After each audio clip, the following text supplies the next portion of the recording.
Hi, I'm Jim Ojala, writer, director, creature, creator of the eco-horror film Strange Nature, and you are watching Without Your Head.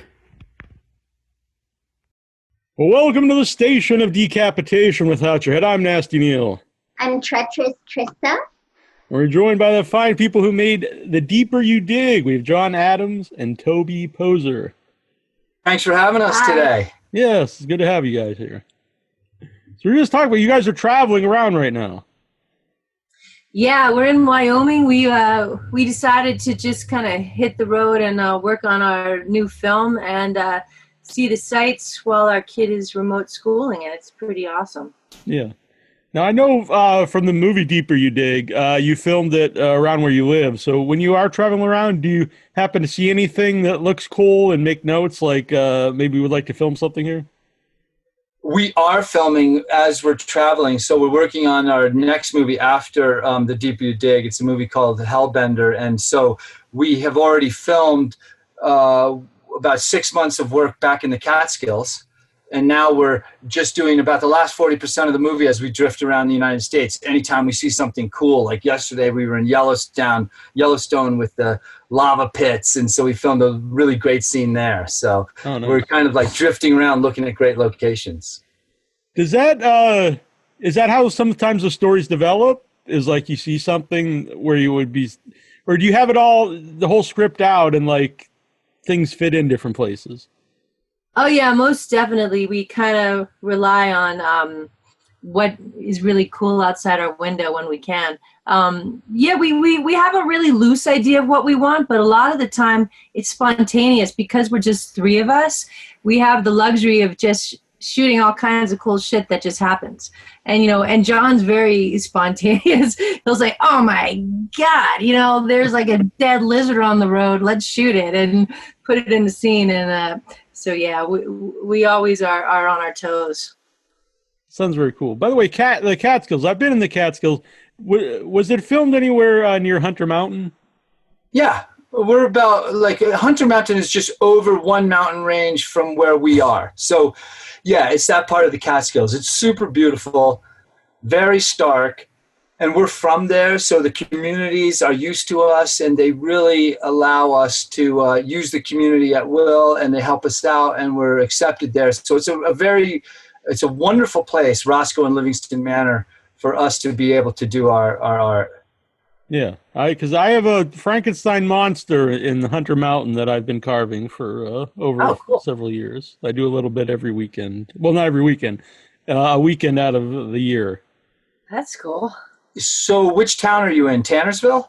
Yeah, I'm in Massachusetts, but that's where that is. I don't know if you know the movie Basket Case, but yes. I love Basket Case. I do too. It's one of my favorites. And Kevin Van Hentenryck, the star of Basket Case, he now is a stonemason in Hunter Mountain in Tannersville, actually. And we had him on the show, and he does free. This is going to be an ad for Kevin Van Hentenryck, but he does a free.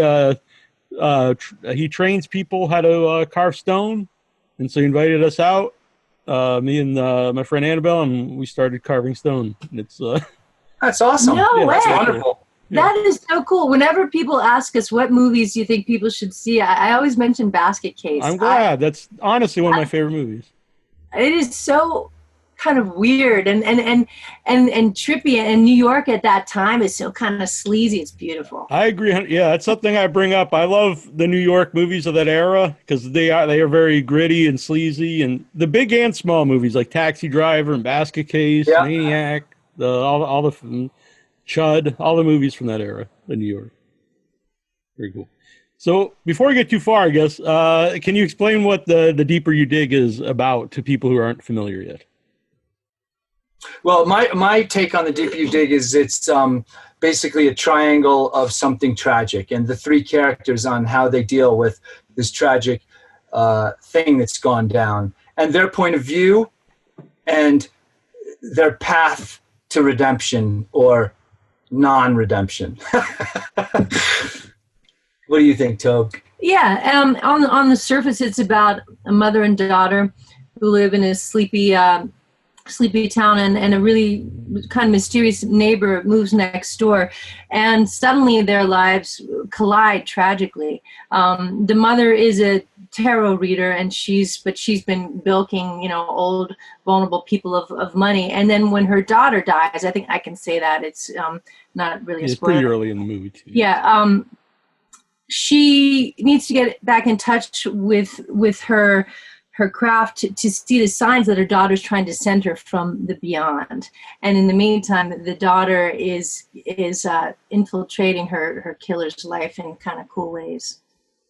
Well, what I found interesting right away is, we obviously watch a lot of horror movies, and, a lot of horror movies have lots of deaths in them. And this is really about one death, and the impact that one death has on, many, the family, the grieving people, and the murderer.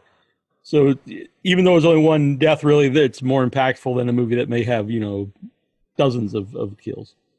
Yeah, the death really has a lot of repercussions, and it was a lot of fun to find ways to show the repercussions of death, and you're right. Yeah, no one's ever pointed that out. That's pretty cool that there is just one kill, but in a way, there's more kills because of it, but they're more symbolic.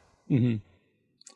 And it's interesting to see both the views from both sides, both the guilt from the killer and grieving from the family member. Yeah, that was really fun to do. That was fun. As an actor, that was fun to do the guilt side. And I know for Toby, she had a lot of fun exploring that kind of refining her spirituality side. Yeah, I mean, it's going to twist it too because our daughter plays the daughter who gets killed. But I always think of our horror as nightmares in our films as possible playing fields the way a nightmare is, the way you can play out shit that you don't want to experience in real life. But I strangely enjoyed exploring grief, even though I would never want that to happen to my kid. Yeah. It's better to explore it, I guess, in a movie than in real life. Yeah. Trista, you have a question? I was struck by the locations while I was watching the film, and I heard you mention it was the Catskills, so I'm wondering if there's a big film community there, and obviously COVID notwithstanding, if there were film festivals, etc. Yeah, actually, there are some cool film festivals our way. There's like the Woodstock Film Festival, Big Eddie Film Festival, and there's some great venues that are super supportive, like the Hurleyville Arts Center, that are very supportive of local artists, and they try to make the playing field like open to people like us that don't have budgets. But I don't think I think it's the part of the Catskills where we are, I wouldn't say has a lot of film crews, right? I mean, I think I can only think of us like around there. Yeah, I think there's stuff is shot in the Hudson Valley quite often, which is maybe an hour and a half or so from us. And that's beautiful. I mean, I know they shot A Quiet Place there. And yeah, but where we are, we're kind of known as the weirdos who make films. That you always see us on the side of the road, hanging a body. And we've had the volunteer fire department because there was this bloody body in our field. So it's kind of, and then we were shooting, and we were like, no, please stop, no, stop. If you get your tracks on the snow, we'll have to do this again. But now they're used to it. And I was saying that would be a good way. Now you know how to get away with something if you ever do want to hide a body. That's a good. Here we go. That's going to be. And that's very apt for John because he's constantly having nightmares about killing people. I mean, I'm always waking him up and saying, "Oh, who'd you kill this time?" That's interesting. I actually have the same, but it's not necessarily about the killing. It's always about hiding the body. I've had this dream several times. Yes, that's exactly what mine are about. That I've hidden them, and I always feel like, but I'm different now. I remember once I woke up like actually nervous because I won't go the whole long story, but I had a body. I don't even know who it was, but I chopped them up and I mixed them up with old meat that was in my freezer. And so I tried to, so it looked like it was like mixed with bad meat because I let it thaw out and go bad. And then I put it in a trash bags. and I put it out. And then I woke up very nervous because I was nervous that the garbage man was going to discover the bodies in the trash. I'm liking this. We're getting a couple new movie ideas here. This is going to work out very well. Right. Yeah. And there was another part of that too, is I smashed all the teeth up into powder and I put them in bricks. Nice. I remember, and this might have been a different dream. My mom told me, don't keep the bricks because that'll be evidence if anyone ever found them at some point in time. That is awesome. That is so cool. Yeah, it's really cool. I'm learning a lot about you. All right, yeah. Now she's I'm going she's to change your across the idea, country. and I'm going to smash up the teeth and snort them, and that's how I'm going to I heard that's a good buzz. I don't know. But. Yeah, exactly. Well, it depends on what those people been eating their whole life. That's true. So you said that people around your area think of you guys like as the weirdos. Do they ever get involved in the movies? Yeah, definitely. They'll come to us and say, I really want to be in your next movie. And this new movie that we're making, Hellbender, we did use a lot of local people. We've got a really cool scene in the beginning of the movie that takes place in, a few hundred years ago.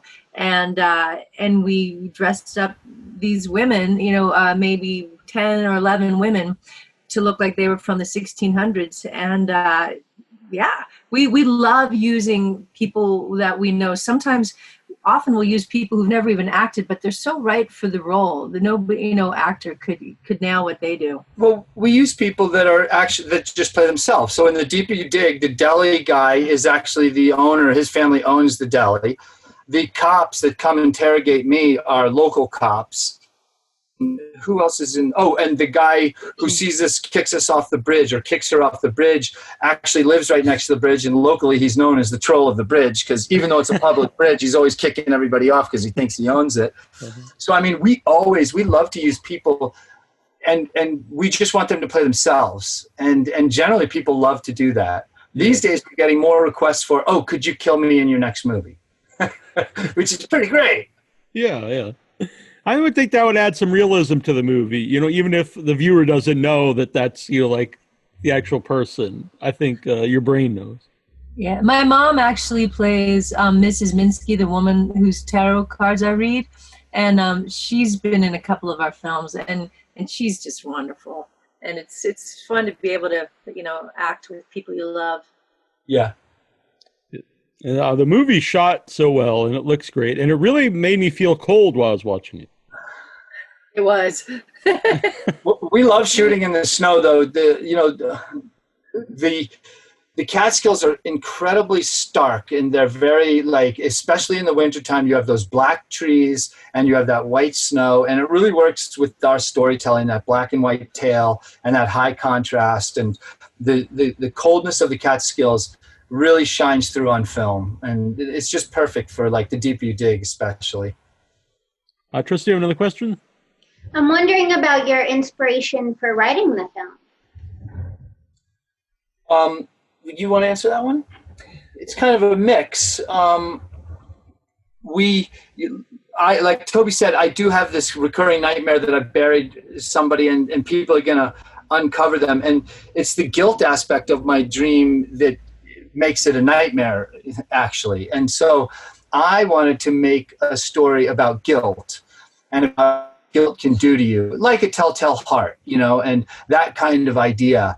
And I also thought, a lot of time in newspapers, you read stories about a tragic accident. And one of the things that always strikes me, especially when it concerns, wow, all that life they're going to miss. We all read an article about something tragic of a young person, and then we wake up the next day and we continue living life. And I always feel so sad for those people because they're missing another day and another day and another day.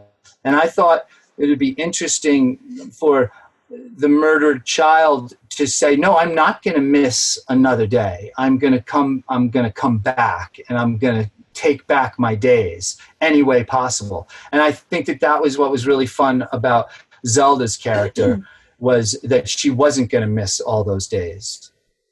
Yeah. I'm sorry. Yeah, I think if she were here right now talking, I think Zelda would say she was really interested in turning the missing girl trope on its head, or about that the ghost is not the victim That was really important to her, and she's got really strong opinions, and yeah. Yeah, I like the idea, kind of playing with the idea of being haunted. Haunted literally, or haunted, by the guilt, or are they the same thing?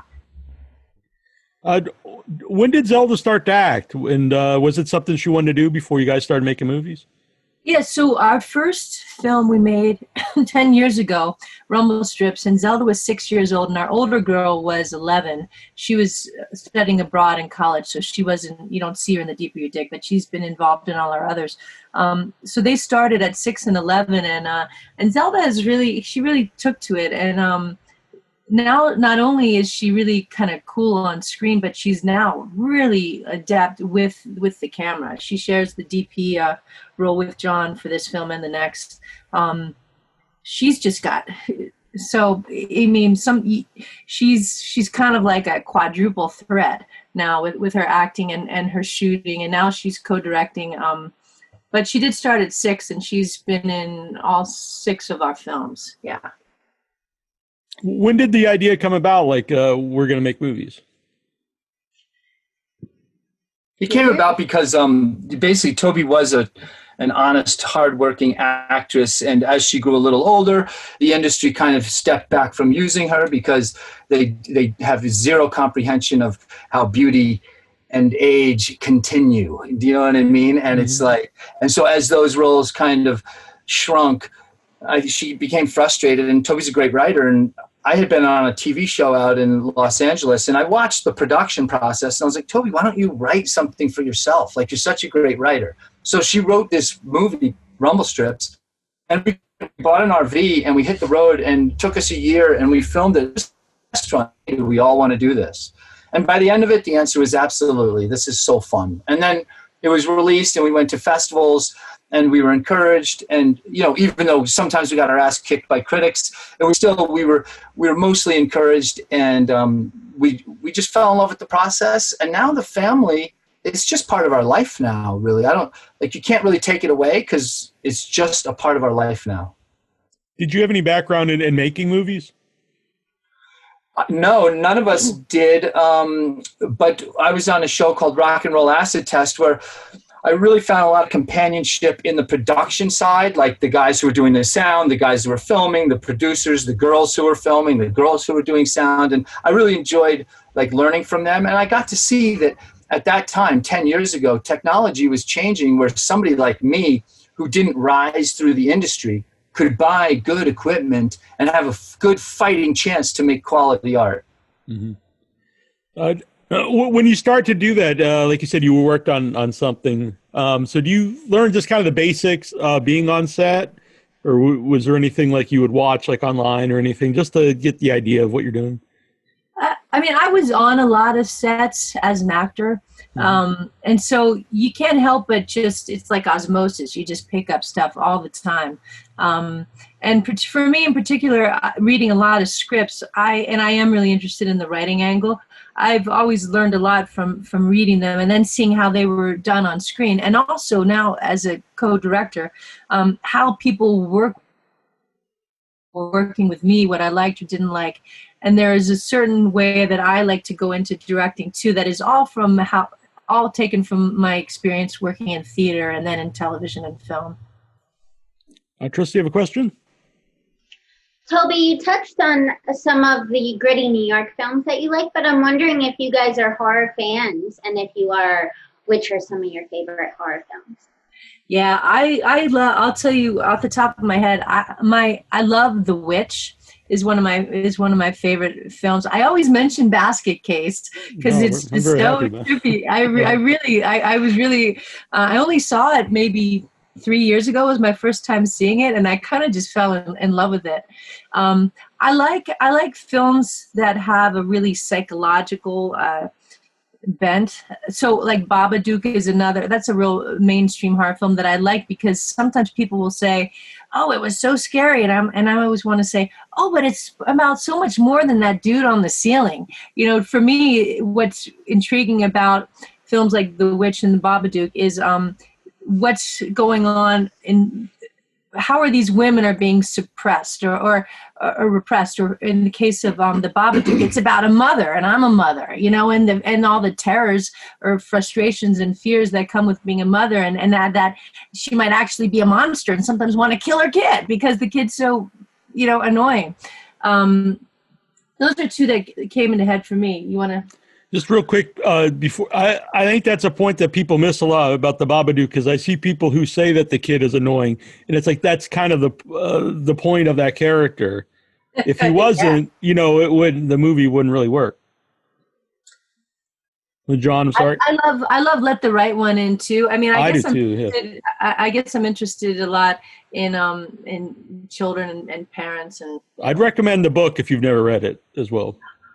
It's been on my list. I got to read it. Thank you for reminding me. It's great. I won't spoil it. It's a lot darker. Wow, cool. My favorite movie is just above all else The Thing. I love the loneliness of it. I love the paranoid quality of it. I love that they need companionship, but they can't have it. Actually, it's so funny, and not funny, but it's so prevalent to COVID times right now, because we all wonder who's got it, who doesn't have it, what's it going to do, and I love the coldness of The Thing.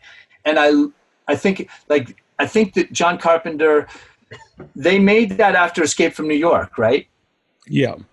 And what I love is Escape from New York is completely over the top and like a real 80s Hollywood, like it's just like classic 80s Hollywood. The Thing just takes this new honest turn that I just think is like wonderful. So I could watch The Thing every single night and enjoy it. Yeah.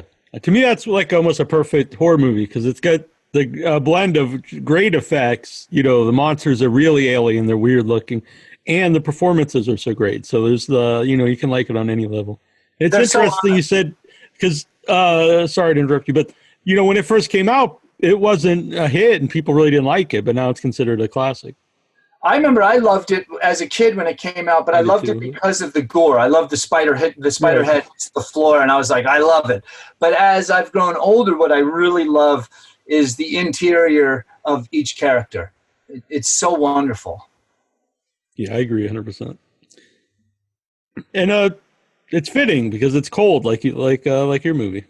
Yeah, I mean, yeah. Hey, huge influence on us. I mean, The Thing, just the cinematography. I mean, we're not comparing ourselves to John Carpenter. That would be stupid. But we do love the amazing masterpiece of him. You said you like shooting the snow. Is that hard to shoot at all because it is so bright?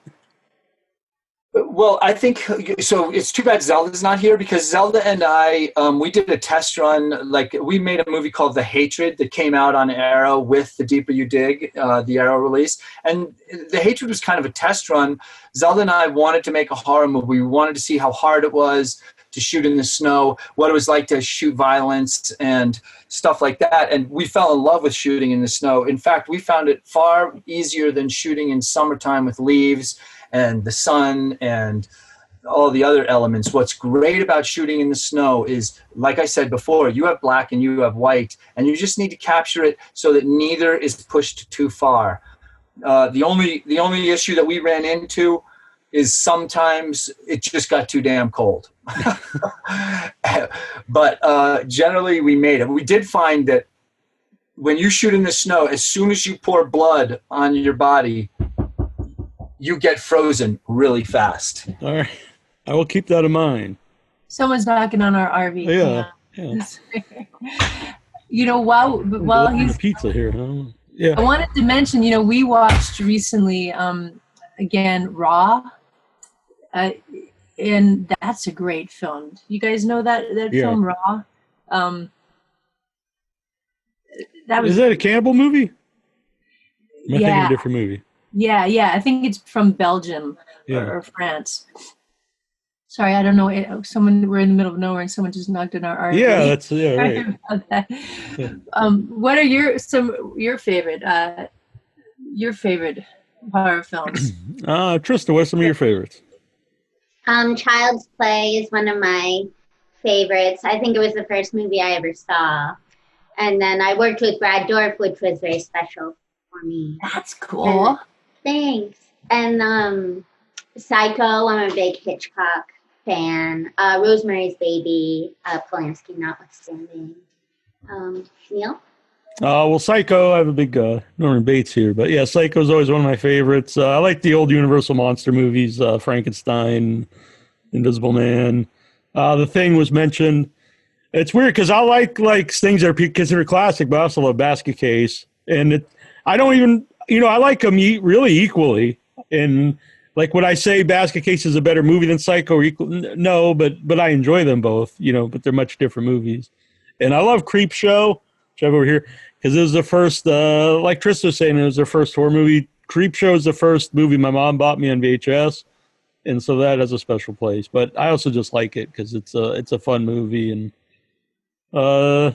that's an anthology where all the stories are good. Sometimes there's an anthology, and I think like there'll be one or two that's cool, and the rest aren't so great, or the wraparound doesn't work. But that one works for me. I gotta check out Child's Play. You've never seen Child's Play? Interesting. I mean, I must have. Do you guys remember a film called Slumber Party? Slumber Party Massacre, I think it's called, or just Slumber Party? I think. No, I'm sorry. Sleepaway Camp. Mm-hmm. Oh, yeah. Yeah, that's Felissa the Rose. first one I ever saw. That's the first horror film. Oh, wow. Really? That's a weird one, yeah. I think that's a wild one for your first one. Yeah. Very interesting. Felissa Rose just did a convention, and they were doing an adult-only photo op, where it's the surprise ending photo op, which I thought was very interesting. Oh, here's John again. Everything cool? Yeah, well, kind of. Sorry. No worries. But we were talking about favorite horror movies, and Toby mentioned her first one was Sleepaway Camp. And I think the first horror movie I actually remember seeing is Night of the Living Dead at the drive-in, because my brother's much older. I would say much older. He's not that much older. But so anyway, single mom, and instead of getting a babysitter, she'd take me along to the movies. And so I saw that I was like 5 or 6 years old. That's great. My soccer coach took us to see Phantasm when I was 12. Phantasm too. Yeah. And it's the first horror movie I saw, and it scared me sleepless for a year. And in fact, I had to go live in Germany right after that. So I left my family to go live in Germany basically 2 days after that. So I was living with a new family in a new country. And there was an old TV that I set up at the end of my bed that was broken, and I had a light behind me, and I turned on the light so I could see the reflection of my room in the TV, and I just stared at the reflection of my room until I passed out. I was so scared from Phantasm. It's because I always say not to like I'm a tough guy or something, but since I watch horror movies since a kid, really I don't get scared by them. But a few things did, and Phantasm's one of them. The tall man really scared me as a kid. He was exceptional. I mean, he was just exceptional. And we went back. I was like, you know what? It took me all those years. I was like, I need to go rewatch Phantasm and go, face my fears. And I watched it, and I was like, you know what? It's a great movie. Yeah, I love it. Fantastic. Yeah. It totally held up. Yeah, that's another very weird movie. I think that's a movie, if you would explain the plot to somebody, they'd be like, what the hell are you talking about? There's this guy who's a woman at one point, and he's got all these Jawas from Star Wars, and they're taking your soul to another plane. I'm like, I don't know about this movie, but right, exactly. But I also then after I watched it, I was like, wow, that was a fantastic movie. It was incredibly well done and crafted and acted and everything. So I read about it, and it turns out that guy paid for it by getting out loans, and he filmed with his friends. And he was really young when he made it too, Don Coscarelli. Right. And I was like, wow. I mean, back in the 70s, he did this, which is kind of unheard of. So what a cool guy. Yeah, and that's a great book too, True Indie by Don Coscarelli, his autobiography. I'd recommend that. Oh, wow. Okay, great. And if you've never seen the sequels, I actually really like the fifth one, which he actually didn't direct, but Ravager, which it's a different, but there's a lot in it that I like. Great, we'll check it out. That's really cool. I was wondering about all the sequels. A lot of times sequels get tough because they're just money makers. But yeah, recommending it. We'll check it out. Yeah, and what's interesting, I think, too, about the Phantom is there's 5 of them, and like, you know, it's they do replace the one actor in the second one, but then he comes back the third one. But pretty much it's all the same people throughout, you know, like decades. You know, it's which is unusual for any type of franchise. That is unusual. I'm surprised some big Hollywood stars didn't jump in and bump them out. So that's pretty cool that the owner of the franchise stuck with his crew. Yeah, it was just the second one for that reason. The studio got involved and they wanted a different actor to play the one role. Ah. You can read all about it in True Indie. But you mentioned Arrow, which I should have brought up to begin with. But so you had the movie released by Arrow, and it's also on Arrow, the new streaming platform. Yeah, Arrow's an amazing company, and we're so glad that we're teamed up with them. Their attention to detail, and they love art, and we are just incredibly lucky. And I'm sure all horror fans know, you know, what Arrow does, you know, and how well they do it. So we're really glad to be on their team. Yeah. Yeah, go on, sorry. And then and then originally the movie came out with Dark Sky Films, which has some really cool, you know, right. They did put out Texas Chainsaw Massacre and some really great films that they're putting out now too. But so it's been a really fun run for us. We've always done things on our own, and it's been interesting to come into the horror scene and be distributed by these people has been pretty wonderful. Yeah. Since this is your first one like that, though, I don't know if you have an answer, but the rise of the streaming sites, how does that affect you as filmmakers? Well, it's perfect for us because we're just a tiny little trio. And basically now we're available to the same world that the industry's available to. So the streaming platforms and the online platforms are just wonderful for people like us. It kind of levels the playing field. I'm sorry, I'm interrupting you. Basically, it levels the playing field. I mean, you know, we're never going to play at the Regal Theater's 3,000 theater opening. So we're right there on the same carousel that the big girls are on, and it's great. Yeah, and Arrow, I think, you know, some people will think of them as putting out, you know, special releases of like, you know, classic or obscure horror films, you know, of the past, but you know, they put out a lot of new stuff like your stuff. Yeah, they're really cool. I mean, they're exceptional. And their design team. Oh, I'm sorry. No, you go on, Toby. I'm sorry. Their design team is kind of off the charts. I mean, what they've done with with the Blu-ray and the art that they've put out is so special. I mean, we're kind of just still pinching ourselves because of that alone. Yeah, they're I won't mention some other. Sometimes some distribution. All their cover art, I think, looks very similar, and it doesn't have anything to do with the movie. But Arrow, their stuff, because I think it's made by people who love movies, you know, and so they pay more attention to things like that. Yeah, we noticed that too. I think that's a great comment that you made. Is we have, you know, as like Arrow and other companies kind of showed, like, here's an example of what we can do with your poster, with your trailer.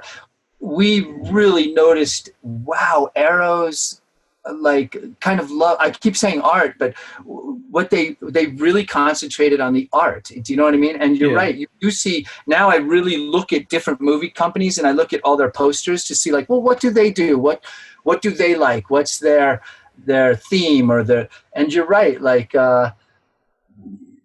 some are good and some aren't. Yeah, they might look technically good, but they don't necessarily have anything to do with the movie, and they all have like orange and blue contrast. Right. And there you go. Well, yeah, because Tristan and I have lots of friends who put out movies, and sometimes, like, their original artwork will look cooler. It might technically not be appealing to a mainstream audience, but it's more about the movie as opposed to something that's, I guess, trying to just catch like a bunch of people, a wider audience. Well, here's a question for you guys then, because this is a great conversation. And we noticed this when we were given some, not from Arrow, but when we were given some, here's some poster ideas. Some posters I don't think, like, I think some posters kind of lied about, well, what is this story about? Do you know? Yeah, I've seen this many times. Yeah. Right. And so what do you guys think about that? What do you think a poster should represent? Do you think it should try to really, like, tell the honest truth about what is that story about? Or should it be something that appeals to a broader audience so that hopefully you pull in people that might not have watched that movie? That's an interesting question. I haven't answered that, but Trista, I think maybe you should go first since you're more in the industry.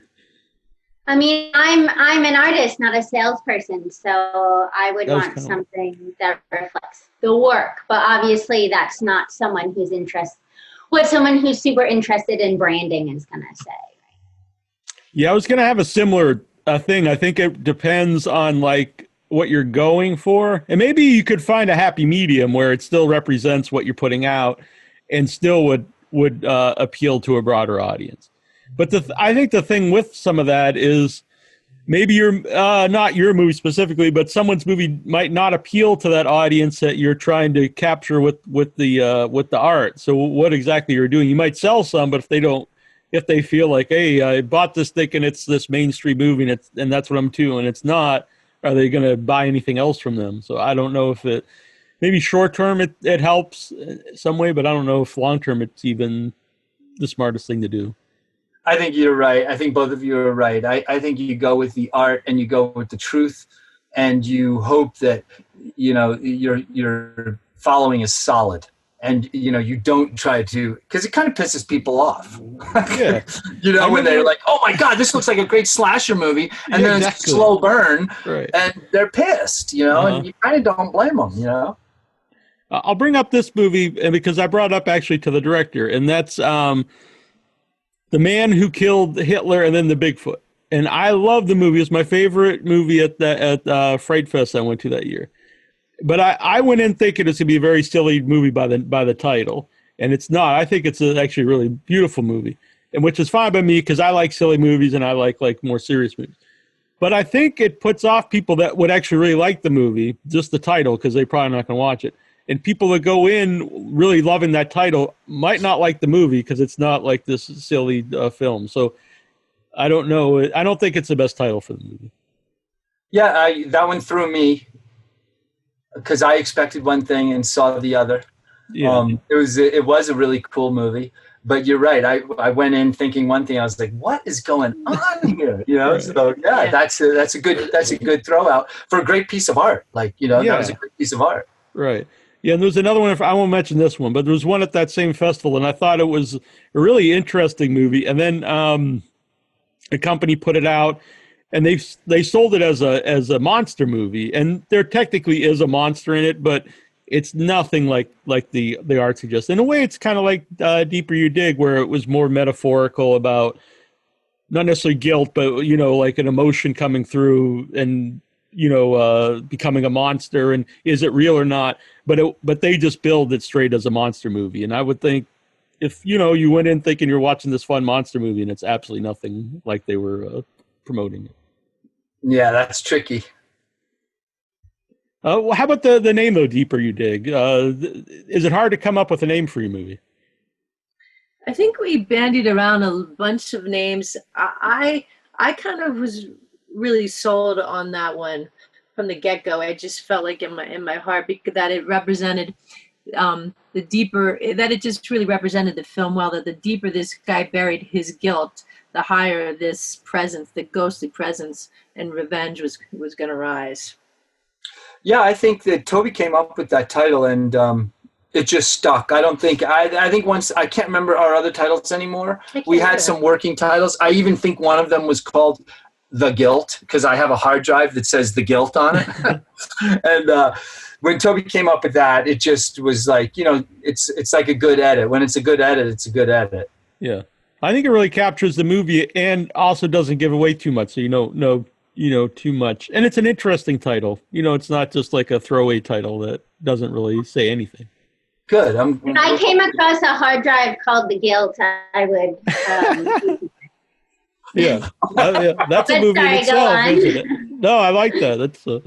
That's kind of like the new Ring or something. This hard drive. This is The Guilt. We're gonna have a movie script by the end of this interview here. It's gonna be great. Ground teeth, hard drives. I like it. It was something I found really interesting is your character, is doing tarot readings, and she knows like they're not legit, but at the same time, then she is open to seeking that out when her own daughter dies. She's willing to believe in it. Yeah, I think that she's someone who once probably had a gift, but really traded it for money, and it doesn't even look like she makes a lot of money. There's that scene with our wonderful friend Sean, who plays Dell, who introduces her to the box, and she was once his mentor, and he really took it to deep places. So in the end, the student becomes the master. Yeah, I think that we were interested in the tarot, and we learned all about tarot from a woman named Sasha Graham, who was she was in a number of horror films in the 90s and as an actress, and she's now this world-renowned tarot expert, and she really opened up that world to us, and it's so cool now that I know about tarot, all the archetypal images and the symbolism. I mean, it's kind of like having a shrink session, I think, when you get your tarot cards read. You can really delve deep into all the nitty-gritty stuff that's going on. And so that helped us with our storyline, and we entered the 7 circles, which represent grief. But we also, the tarot cards also just gave us a springboard for all these strange places we could go to with these circles, and the guilt, not only his guilt, but the mother's guilt in what she's done, and now it's turning back on her. We have the scene with the clown where she now is reading her own tarot cards and really does want to reach her dead daughter, but it's spat back in her face. Yeah, and all the imagery with the 7 circle scenes are, they progressively get weirder. And I like that about the movie, too. It starts off very realistic, and then things, progress into strange territory. Yeah, that's something that we're really working on our next movie is, improving on the drama aspect of the movie, but also improving on that esoteric aspect. Like the 7 circles were really fun, and one of the things that we love about the horror community is that they like you to take chances. They like to see something new, and they allow that. And they'll sting you if it sucks, but they want you to take some chances. And when we were on the festival circuit and from getting reviews and doing interviews, we can see that people like the idea of 7 circles and that esoteric quality of it. And so on this next one, Hellbender, we're definitely improving on that, trying to put some more meat on those bones and get better at that, so that when you add that drama and that kind of esoteric quality, we're hoping to really improve on those things. I mentioned the cover art. Who did the art in the movie itself? Like when there's the portrait or the sketch. Oh, that's Zelda. Yeah, that's Zelda's art. Yeah. That's all her art. She draws all the time. She loves drawing. We're driving down the road. She's drawing a picture. It's late at night, and there's a light on 3 a.m, and you go in, and she's drawing. And so it was really fun to have her art in The Deeper You Dig. Yeah, it was great, too. Very impressive. We'll let her know. Yeah. Trista, you have another question? Well, Zelda's obviously very talented. I'm wondering if she's planning on pursuing a career in filmmaking, or if she's decided, just interested in her aspirations. I think she would say that she's trying to figure that out too. She's just about to turn 17. She's a junior in high school, but we're starting to look at colleges. And I think she's interested in something on the creative edge end, whether it's film or art history. But I think she would say she's not sure, and she just is doing it until she figures it out. Well, she has a lot of options. She's good at a lot of things. Yes. So. Thank you. No, you go ahead. No reason to be sorry. Please. I was going to say, though, maybe more a question for Zelda. Does her, when she could go to actual school and stuff, do her friends watch movies? Yes.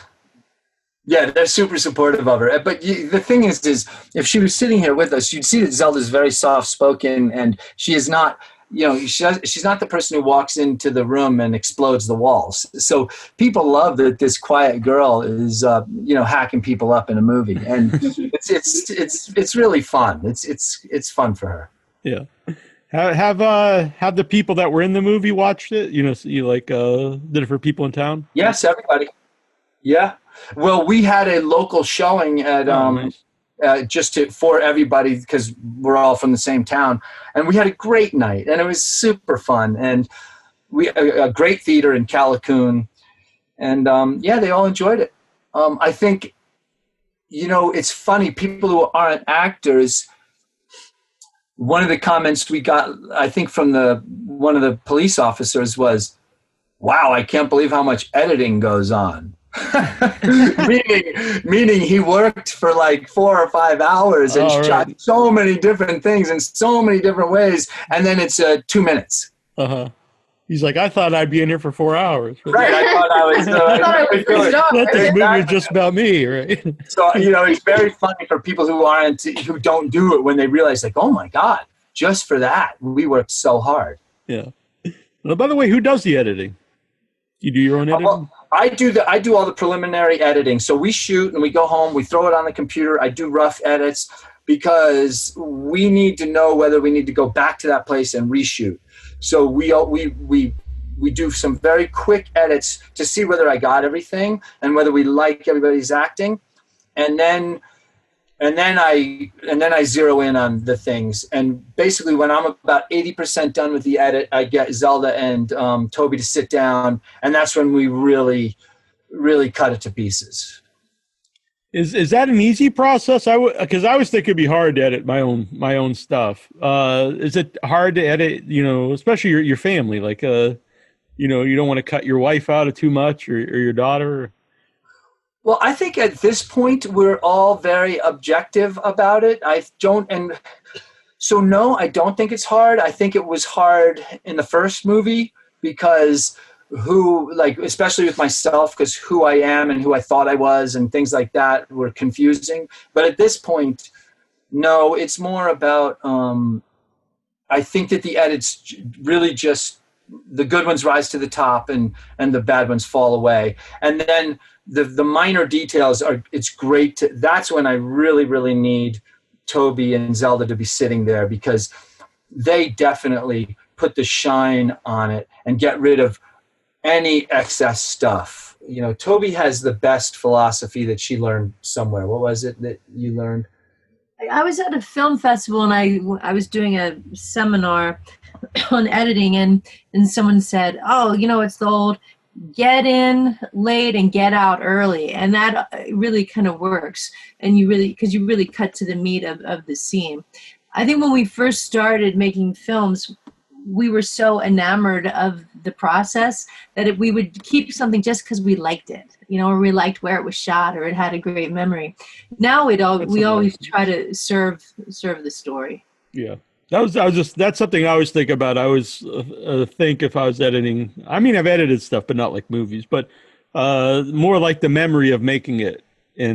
But then you have to think people watching it, they weren't there and they don't really care, Absolutely. I mean, a great example is there's a digging scene. There's a couple digging scenes, but the first digging scene in The Deeper You Dig, I had edited it. It lasted about 10 minutes because I was like, but I want to show everybody how brutal and painful it is. And Toby's like, I think we'll know that in 5 seconds. we don't need to dig with you for 10 minutes. And so that scene, and it's so right. When you watch the movie later, you're like, yeah, my God. I just something occurred to me. Like as we're talking, I forgot that you're in the movie, John, and I think that's a positive because you're much different than your character. Yeah, that is. Thank God. Yeah, thank God. Yeah, I was like, oh man, I'm really talking to the guy from the movie. I guess that would be a lot stranger. I guess was that hard to do scenes where you're killing your daughter in the film? No, Zelda and I have a real lot of fun doing violence, and no, it was actually just a lot of fun.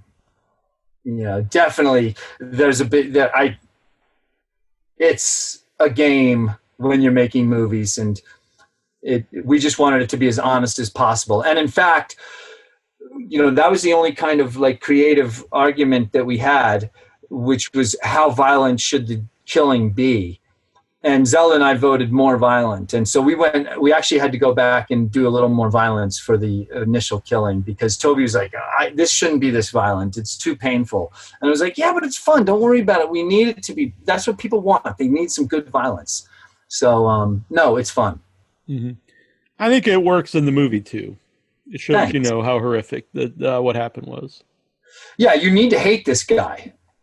And give her, I came to realize, and the character Echo needs something to really play off of as she gets her vengeance. Mm-hmm. But it was hard at first, it was hard for me to take off my mother's hat and watch that. Especially, I don't want to give too much away in the movie, but especially the second killing of her, I guess, also really, puts over that, if it's one thing if something's an accident, but. Right. Yeah, that was the one that we went back to film, because it was like Zelda and I definitely voted for we need more. And then there's the third. For a second, I thought you were talking about the third, not really killing, he's already dead, but that's pretty gruesome. Yeah, right. Definitely. Yeah, that's true too. There's actually, you're right. There's more than just two, I guess. Yeah. Trista, you have another question? Has your other daughter seen the film? Is she super jealous? Well, she has seen the film. She loves the film. And yes, I think if she's listening, I think she's a little jealous, but she was off having a great time in Europe at the time. But now she's in and worked on Hellbender. Like, she definitely was like, I'm in on the next one. And she delivered some acting and some stuff on this next Hellbender that is stunningly good. And so we're really excited to have her back in the crew. Did you do festivals at all for Deeper You Dig? Yeah. So we premiered at Fantasia, and then we went on to Fright Fest, and we were at Sitges and Fantastic Fest, Telluride Horror. We had a great run, and we were still going to keep running, and then COVID happened, and some things like Boston Underground and others got canceled. Yeah, unfortunately, my short was going to be at Boston Underground Film Festival. Yeah. Well, send us a link. We want to watch it. We're going to be at Horror Hound. We'd love to watch it. Yeah, the festival runs are kind of the best. They're, I think, our favorite part of making films, for sure. Yeah, I that's the main thing I miss right now is going to the movies and going to the festivals. Absolutely. You'll learn so much as a movie maker. You meet wonderful people, and it just cannot be replaced is the power of festivals. Yeah. I know it's they're doing the best they can with the virtual fest, and that's nice. Right. And they do like chat stuff, so there is some interaction, but it's still not the same as, actually being with someone. Well, I think what the best part about the festivals is, definitely the Q&As after the movies, but then you're sitting in a coffee shop and someone sits down next to you that watched the movie, and you spend 2 hours talking to them about movies. And that's where, as a movie maker, you learn so much, and that's where I think you improve. Yeah, that's a big part for me is because afterwards the filmmakers and, the viewers and everyone involved, they're all pretty much, on equal ground, and everyone hangs out and talks about things that they love, the movies. That's right. And, you meet a lot of people that you might work with at some point, or at least get advice from, because it's all varying degrees of experience. Absolutely. And we discovered on the horror scene that community is the most loving and gracious and generous. I mean, we were just sold after hitting the festival circuit this time around. It's just kind of the gift that keeps on giving. But I really enjoyed Deeper You Dig, and I think people will really dig it. I hate to say dig it for Deeper You Dig. It's kind of Thanks. Yeah, we loved making it. It definitely appeals to a certain strain of people, and I think that we have found the audience that that we want to appeal to. Like, we want to appeal to, a wide audience, but we definitely found, the vein that we want to appeal to and that we love telling stories to. So it's been a great experience, this whole thing. And so it's on Arrow streaming. How the physical release, people can get that on Amazon and. Yeah, it can be, on demand on Amazon and iTunes, pretty much everywhere but Hulu and Netflix. But it's pretty much everywhere else. And then the DVDs are also in a lot of places like Target, Walmart, BarnesandNoble.com. And then Arrow just put out the special edition Blu-ray, and it's streaming. And it's also begun streaming on Shudder. So it's on nice. Shudder as well. Yep. I'm a big fan of Shudder. Shudder has, what's cool about it is so many, it's got a lot of independent stuff. It's got a lot of classic movies, it's got obscure movies, it's got Joe Bob Briggs. Like there's a lot there for I think any type of horror fan. Well, I'd love to ask you guys a question. Can you recommend a great horror movie from the last year that you think we should watch? I have to think about that. Trista, do you have an answer? I really loved Fried Berry. Oh yeah, I love that too. For the show. Wait, which one was that? It's called Fried Berry, and it premiered at Fantasia recently. Fantastic. All right, thank you. I don't know about that one, so we'll watch that. For Zelda, though. It's definitely like a grown-up movie. Okay. Oh, it's a Well, we're not actually, it's funny, we're not those parents. But maybe, okay, no, there's, okay, never mind. I just have to add that disclaimer so that I don't feel bad. Right, there you go. I'll check it out. I'm trying to think. That's putting me on the. I really like Midsummer, but that's probably more last year, I guess. Or it might have been this year before COVID. I don't know. It's weird thinking about time now. Like everything pre-COVID seems like multiple years ago. Right? Yeah, I guess I should say that. That should be what I say is, can you tell us a COVID movie that you really like? It sounds like you've given us one, so we'll watch that.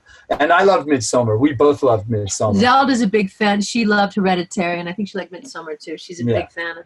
Yeah. Yeah, it was.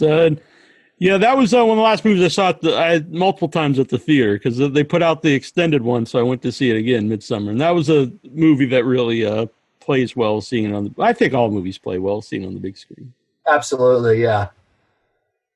Yeah, I'm trying to think of other movies. I'll think of stuff when we're done, I'm sure, and I'll email them to you. Good, that'd be great because we like to sit at night and watch a new horror movie or just a new movie every night just to see what everybody's doing and what they're doing well, and it's fun. And was it Zelda who sings the closing song in the movie? Yes. Zelda and I have a band called Hellbender that actually now Toby's in the band. And so now we're a trio. We were a duo and now we're a trio. And that's one of the first songs that Hellbender put together. Oh, very cool. So it's another thing. She can also sing. She's a fun singer. She's got a really kind of dreamy voice. Yeah. She plays drums too. Yeah. Oh, really? Yep. So where can you follow, not around, while you guys are traveling, but where can you follow you guys online? Well, our website is wonderwheelproductions.com, wonderwheelproductions.com, and all our films and trailers and music videos too are on there that over the years. And on Instagram we're adams.family.films, and we're on Twitter too. As you can see, we don't do a lot on Twitter. I think it's Adams_films. Uh-huh. And then on Facebook, we're, it's John Adams and it's Toby Poser and it's Zelda Adams, and we love talking to people, so we're there.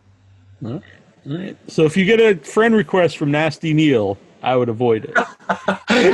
We'll accept. All right, very good. Yeah. Well, this has been great. Yeah, thank you guys. It's so generous of you to invite us to talk with you today. Thanks, Neal. Thanks, Trista. Thank you. Give Zelda our best, please. Yeah, sorry she had school. Damn school. Oh, that sounds more important. What? I I don't know either about this, but no. And I'm looking forward to actually watching your other work because I really liked Deep Reading.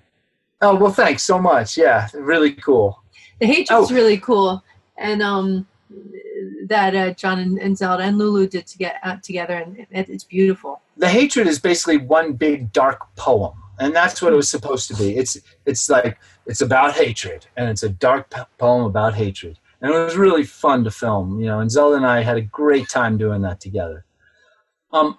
If we'd love to see any art you guys are doing. So if you when you write, if you could hit us up with some links, we just love watching stuff. So. Oh yeah, I would recommend Echoes of Fear with Trista Robinson. Oh, fantastic! Please. Yeah, Trista. So is that what you worked with Brad Dourif on, or is that no? It's not. But those filmmakers, I met them working on a project with Brad Dourif, and then we shot Echoes of Fear together. Great and they're a married couple, which is very cool as well. Oh. Yeah. Yeah. Speaking of festivals, that's how I met Trista. I met Brian, who made that Echoes of Fear at a festival, and so everything works together here. So yeah, it really does. The festivals are great like that. Mm-hmm. And I took a silly picture with the poster art of Echoes of Fear and people like that, and the rest is history. That's great. I'm writing it down. All right. Well, sweet. Yeah. Well, thanks, guys. Yeah. Thank you for your interest in our work and for your time and talent. Can't wait to watch it. You guys are really wonderful. Thank you for having us today. Thanks for your time and interest. Yeah, this was fun. Very good. All right. Take it we'll easy. have you back when Hellbender is coming. Please do. Yeah. All right. Stay safe. Ciao. Yeah. Bye. Hi. Suze Lanier Bramlett here, the original Brenda from Wes Craven's The Original Hills Have Eyes. Yeah, but right now I want to talk about voting.